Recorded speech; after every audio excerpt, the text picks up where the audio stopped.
Hello, നമുക്ക് അടുത്ത പാർട്ടിലേക്ക് പോയാലോ? ഇത് നമ്മുടെ പാർട്ട് 8 സബ്സ്ക്രൈബ് ചെയ്യാത്തവർ സബ്സ്ക്രൈബ് ചെയ്ത് സപ്പോർട്ട് ചെയ്യണേ. അപ്പം നമുക്ക് സ്റ്റോറിയിലേക്ക് പോയാലോ? നീ എന്തായാലും പുറത്തേക്കല്ലേ, ഈ കുട്ടിയെ വീട്ടിലൊന്ന് ഡ്രോപ്പ് ചെയ്തേക്ക്. രേവതി താമസിക്കുന്നതിന് എവിടെയാണെന്ന് അറിയുന്നതിന് വേണ്ടിയായിരുന്നു ദേവ അങ്ങനെ പറഞ്ഞത്. ഏയ് വേണ്ട സർ, ഞാൻ നടന്നു പോയിക്കോളാം. ഇവൻ എന്തായാലും പുറത്തേക്കാണ് പോണേ, അപ്പൊ തനിക്കൊരു സഹായമാവും, ഇവനൊരു കമ്പനിയാവും. വേണ്ട സർ, ഞാനൊരു ഓട്ടോ പിടിച്ച് പൊക്കോളാം. അവൾ ഒറ്റയ്ക്ക് പൊക്കോളാം എന്ന് പറഞ്ഞല്ലോ ദേവ, പിന്നെ നീ എന്തിനാ നിർബന്ധിക്കണേ? ശിവ പറഞ്ഞു. അപ്പോഴേക്കും അമ്മ അവിടേക്ക് വന്നിരുന്നു. എന്താ കാര്യം? അവരുടെ സംസാരം കേട്ട അമ്മ ചോദിച്ചു. ഇവൻ ഓഫീസിലേക്ക് പോവാണ്, അപ്പൊ അതുവഴി പാർവണ വീട്ടിലൊന്ന് ഡ്രോപ്പ് ചെയ്യാൻ ഞാൻ പറയായിരുന്നു. അത് ശരിയാണല്ലോ ശിവ, എന്തായാലും ഇവൻ പുറത്തേക്ക് പോകുന്നുണ്ട്, മോളിവൻ്റെ ഒപ്പം പൊക്കോ. എന്തേലും ആവട്ടെ, ഓട്ടോ കാശ് ലാഭമായല്ലോ എന്ന് വിചാരിച്ച് അവൾ ശിവയ്ക്ക് പിന്നാലെ മുറ്റത്തേക്ക് നടന്നു. ശിവ കാറിൽ കയറി വണ്ടി സ്റ്റാർട്ട് ചെയ്തതും പാർവണ ബാക്ക് ഡോർ തുറന്നു. ഞാൻ നിന്റെ ഡ്രൈവർ ഒന്നല്ല, ശിവ അവളെ നോക്കി ദേഷ്യത്തോടെ പറഞ്ഞു. പക്ഷെ എന്താ കാര്യം പാർവണയ്ക്ക് മനസ്സിലായില്ല. അവൾ അന്തം വിട്ട് ശിവയും ദേവയും മാറി മാറി നോക്കി. ഇയാള് ഫ്രണ്ട് സീറ്റിൽ കയറിക്കോ. ഫ്രണ്ട് സീറ്റ് തുറന്നുകൊണ്ട് ദേവ പറഞ്ഞു. അവൾ ചെറിയൊരു മടിയോടെ സീറ്റിൽ കയറിയിരുന്നു. അവൾ കയറിയതും ശിവ കാറ് മുന്നോട്ടെടുത്തു. യാത്രയിൽ അവർ ഇരുവരും നിശബ്ദരായിരുന്നു. ഈ സത്യ ആരാണ്? അവൾ പെട്ടെന്ന് എന്തോ ഓർത്ത പോലെ ശിവയെ നോക്കി ചോദിച്ചു. വാട്ട്? അവൾ പറഞ്ഞത് എന്തായെന്ന് മനസ്സിലാക്കാത്തതിനാൽ അവൻ ഒന്നുകൂടെ ചോദിച്ചു. ഓഫീസ് മുറിയിൽ കണ്ട ഒരു പെയിന്റിങ്ങിന് താഴെ എഴുതിയിരിക്കുന്ന സത്യാരാന്ന്. That's none of your business. അമ്മ പറഞ്ഞുകൊണ്ട് മാത്രമാണ് നിന്നെ ജോലിക്ക് എടുത്തതും അതുപോലെ എൻ്റെ കാറിൽ കയറ്റിയതും എന്ന് വെച്ചിട്ട് എൻ്റെ പേഴ്സണൽ കാര്യങ്ങളിലും ലൈഫിലും കയറി ഇടപെടാൻ ഇത്തരത്തിലുള്ള ചോദ്യങ്ങളെങ്ങനെ ചോദിക്കാൻ നിന്ന. ശിവ ഒരു വാണിയും പോലെ പറഞ്ഞു നിർത്തി. ഇയാളിങ്ങനെ ചൂടാവും മാത്രം ഞാനൊന്നും ചോദിച്ചില്ലല്ലോ, അതാരാന്നല്ലേ ചോദിച്ചോളൂ. പാർവണ പിറുപിറുത്തുകൊണ്ട് പുറത്തേക്ക് നോക്കിയിരുന്നു. ഹാപ്പി ബർത്ത്ഡേ ശിവ, ഞാൻ നിനക്ക് വേണ്ടി എൻ്റെ കൈ കൊണ്ട് വരച്ചതാണ്. One of my favourite painting. Satya കയ്യിലുള്ള ഗോൾഡൻ പേപ്പറിൽ പൊതിഞ്ഞ ഗിഫ്റ്റ് ശിവയ്ക്ക് നേരെ നീട്ടി. അവനത് വാങ്ങി തുടർന്ന് നോക്കിയതും അവൻ്റെ മിഴികൾ വിടർന്നു. ഇത് നീ വരച്ചതാണോ? അതെ. എങ്ങനെയുണ്ട് ശിവ, ഇഷ്ടമായോ? അവൾ ചിരിയോടെ ചോദിച്ചു. This is one of the most precious gift I have ever received. അവൻ ആ ക്യാൻവാസിലേക്ക് നോക്കി പറഞ്ഞു. സാർ! പാർവണയുടെ അലറിയുള്ള വിളിയാണ് ശിവയെ ഓർമ്മകളിൽ നിന്നും ഉണർത്തിയത്. പെട്ടെന്നൊരു വണ്ടി അവർക്ക് നേരെ വന്നതും ശിവ പെട്ടെന്ന് കാർ വെട്ടിച്ചു. അവന് തൻ്റെ മനസ്സ് കൈവിട്ടു പോലെ പോകുന്ന പോലെ തോന്നി. കാർ ഒരു സൈഡിലേക്ക് ഒതുക്കി.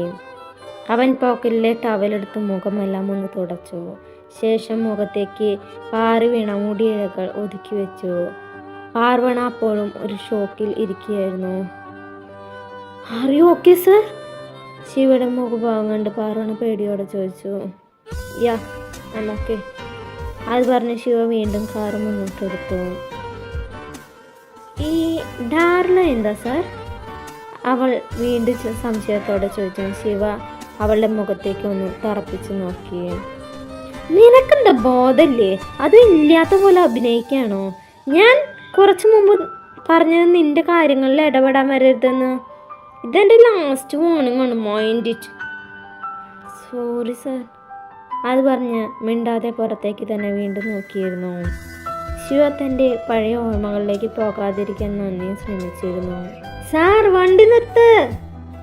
അവൾ അലറിക്കൊണ്ട് ശിവയുടെ കയ്യിൽ പിടിച്ചതും അവൻ പെട്ടെന്ന് വണ്ടി നിർത്തി. What the hell are you doing? അവളുടെ ആഴ്ന്നിറങ്ങിയ നഖം കൈ കുടഞ്ഞുകൊണ്ട് അവൻ അലറി. പക്ഷെ അപ്പോഴേക്കും അവൾ ഡോർ തുറന്ന് പുറത്തേക്ക് ഓടിയിരുന്നു. കണ്ണാ! അവൾ ഒരു ചെറുപ്പക്കാരൻ്റെ അടുത്തേക്ക് ഓടി. അവളെ കണ്ടത് ചെറുപ്പക്കാരൻ സംസാരിച്ചുകൊണ്ടിരിക്കുന്ന ഫോൺ കട്ട് ചെയ്ത് പോക്കറ്റിലിട്ട് അവളുടെ അടുത്തേക്ക് വന്നു. നീ എന്താ ഇവിടെ? അവൻ്റെ വയറിലേക്ക് പഞ്ച് ചെയ്തുകൊണ്ട് ചോദിച്ചു. ആ, ഒന്ന് പൊതിയടി, വേനിക്കണോ? അവൻ വയറുകൊഴിഞ്ഞുകൊണ്ട് പറഞ്ഞു. എൻ്റെ നാട്ടിൽ വന്ന് ഞാനെന്ത് ഇവിടെയെന്ന് ചോദിക്കണ? നീ ഇവിടേക്ക് വന്നിട്ട് ഒരു വാക്ക് പോലും പറഞ്ഞില്ലല്ലോ എന്നോട്. എന്നോട് മിണ്ടാൻ വരണ്ട തുമ്പി. സോറിയുടെ കണ്ണ, ഞാൻ കുറച്ച് തിരക്കിലായിരുന്നു. അതെല്ലാം കഴിഞ്ഞ് നിന്നെ വിളിക്കാൻ നിൽക്കുമായിരുന്നു. ശിവ കാറിലിരുന്ന് അവളെ ദേഷ്യത്തോടെ നോക്കുമായിരുന്നു. അവളുടെ നഖം കൊണ്ട ഭാഗത്ത് നല്ല നീറ്റലുണ്ടായിരുന്നു. അവൻ അതിലേക്ക് പതിയെ നോതി.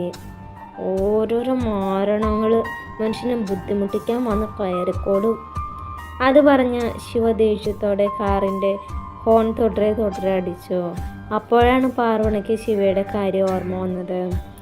അവനാ ചെറുപ്പക്കാരനെയും കൊണ്ട് ശിവയുടെ അരികിലേക്ക് നടന്നു. കണ്ണ, ഇതെൻ്റെ ബോസ് ശിവരാജ് സാർ. സാർ, ഇത് കണ്ണൻ, അല്ല സോറി ആർദ്രവ്, എൻ്റെ ഫാമിലി ഫ്രണ്ടാണ്. അവൻ പരസ്പരം പരിചയപ്പെടുത്തി. എന്നെ നീ വെറും ഫാമിലി ഫ്രണ്ട് ആക്കിയല്ലേടി? അവൻ അവളെ നോക്കി ചോദിച്ചു. എനിക്ക് പോവാൻ സമയമായി, നീ വരുന്നുണ്ടെങ്കിൽ വാ. ശിവ ദേഷ്യം അടക്കി പിടിച്ചുകൊണ്ട് പറഞ്ഞു. ഇന്ന് സൺഡേ അല്ലേ, എന്നിട്ട് നിനക്ക് ഓഫീസുണ്ടോ? കണ്ണൻ സംശയത്തോടെ ചോദിച്ചു. അത് പിന്നെ ഞാൻ സാറിനൊരു ഫയൽ കൊടുക്കാൻ വന്നാണ്. പാർവണ വായിൽ വന്ന് കള്ളം പറഞ്ഞു.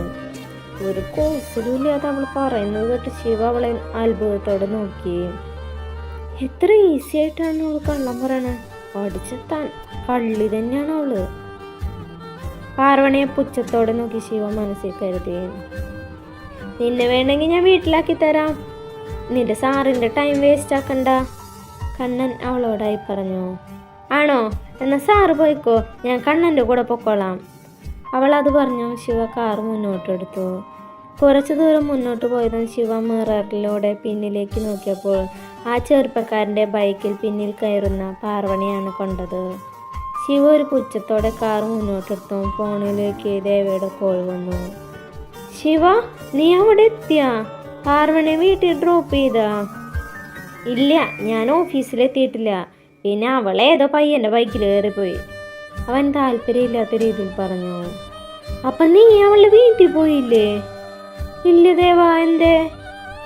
ഒന്നുമില്ല, ഞാൻ വെറുതെ ചോദിച്ചതാ. നീ വേഗം ഓഫീസിലെ ജോലികൾ തീർത്ത് വീട്ടിലേക്ക് വാ. ഓക്കെ. അത് പറഞ്ഞ് ശിവ കോള് കട്ട് ചെയ്തു. ആരാ ദേവ ഫോണിൽ? ദേവയ്ക്കുള്ള ചായയുമായി അമ്മ വന്ന് ചോദിച്ചു. ശിവയമ്മ.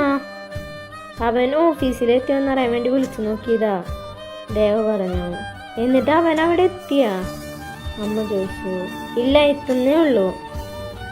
എൻ്റെ കുട്ടി പാവം, എന്നും അതിന് ടെൻഷനും സങ്കടവും മാത്രമേ ഉള്ളൂ. കുറച്ച് ദേഷ്യം ഉണ്ടെന്നുള്ളൂ, മനസ്സ് ശുദ്ധ. അമ്മ അത് പറഞ്ഞു. ദേവ ഒന്ന് പുഞ്ചിരിച്ചു. നമുക്ക് അവന് വേണ്ടി കല്യാണമെല്ലാം ആലോചിച്ചാലോ ദേവ? നമ്മുടെ മേലെടുത്ത് ശങ്കരൻ്റെ മൂത്ത ഒരു മോളില്ലേ, ആരതി, ആ കുട്ടിയെന്ന് നമുക്ക് നോക്കിയാലോ? എല്ലാം അറിയണം, അമ്മ തന്നെ ഇതൊക്കെ പറയുന്നേ. അവന് ഈ ലോകത്ത് ഇന്ന് അമ്മയല്ലാതെ വേറെ ഒരു പെണ്ണിന് ഇഷ്ടമല്ല. സ്ത്രീ എന്ന് കേൾക്കുന്നത് തന്നെ വെറുപ്പാണ്. അവർ ഈ ലോകത്ത് സ്നേഹിച്ച ഒരേ ഒരു പെൺകുട്ടി സത്യമാണ്. അവളുടെ സ്ഥാനത്ത് മറ്റൊരു പെണ്ണിനെ സങ്കല്പിക്കാൻ പോലും അവന് കഴിയില്ല. എന്ന് വെച്ചിട്ട് ജീവിതകാലം മുഴുവൻ ഇങ്ങനെ ഒറ്റത്തടിയായിട്ട് നടക്കണമെന്നാണോ? അങ്ങനെയല്ല അമ്മ. ഇപ്പോൾ പെട്ടെന്ന് ഒരു ആലോചന ഒന്നും വേണ്ട, എല്ലാം ഒരു ദിവസം ശരിയാവും. അവൻ്റെ സ്വഭാവമൊക്കെ മാറ്റിയെടുക്കാൻ കഴിവുള്ള ഒരാൾ അവൻ്റെ ജീവിതത്തിലേക്ക് വന്നിരിക്കും. അത് പറഞ്ഞ് ദേവ നേരെ മുറിയിലേക്ക് ചായയായിട്ട് പോയി. You are my strength, my weakness at the same time. My life has been completed with you by my side. Will you marry me and meet this madness we have for each other? അയാൾ മുട്ടുകുത്തിയിരുന്ന് ഒരു ring അവൾക്ക് നേരെ നീട്ടിക്കൊണ്ട് ചോദിച്ചു. അത് കേട്ട് അവൾ നാണത്തോടെ തലയാട്ടിയതും അവൻ ആ റിങ് അവളുടെ വിരലിൽ അണിയിച്ചു. പെട്ടെന്ന് അവിടമാകെ ഇരുട്ട് പടർന്നു. ആ ഇരുളിൽ അവൾ ഒറ്റയ്ക്കായി. പെട്ടെന്ന് മുൻപിലുള്ള ചെറുപ്പക്കാരനെ കറുത്ത വസ്ത്രധാരികൾ ആയ ചിലർ അവൾക്ക് അരികിൽ നിന്നും വലിച്ച് കൊണ്ടുപോയി. സാർ! രേവതി കരഞ്ഞുകൊണ്ട് ഉറക്കത്തിൽ നിന്നും ചാടി എണീറ്റു. ഒപ്പം കണ്ണിൽ നിന്നും ഒരിറ്റ് കണ്ണീർ കവളിലൂടെ ഒഴുകിയിറങ്ങിയിരുന്നു. ഞാനെന്തിനാ കരഞ്ഞേ? ഒഴുകിയിറങ്ങിയ കണ്ണുനീർ തുടച്ചുകൊണ്ട് അവൾ ആലോചിച്ചു. അപ്പോഴാണ് വാതിലിന് മുന്നിൽ കൈ കെട്ടി തന്നെ നോക്കി നിൽക്കുന്ന പാർവണെ കണ്ടത്. അപ്പോൾ ഇന്നത്തെ പാർട്ട് കഴിഞ്ഞു. നല്ലൊരു വീഡിയോ ആയിട്ട് നാളെ വരാം. കമൻ്റ് ഇടാൻ മറക്കരുത്, സപ്പോർട്ട് ചെയ്യാനും മറക്കരുത് കേട്ടോ. ബൈ.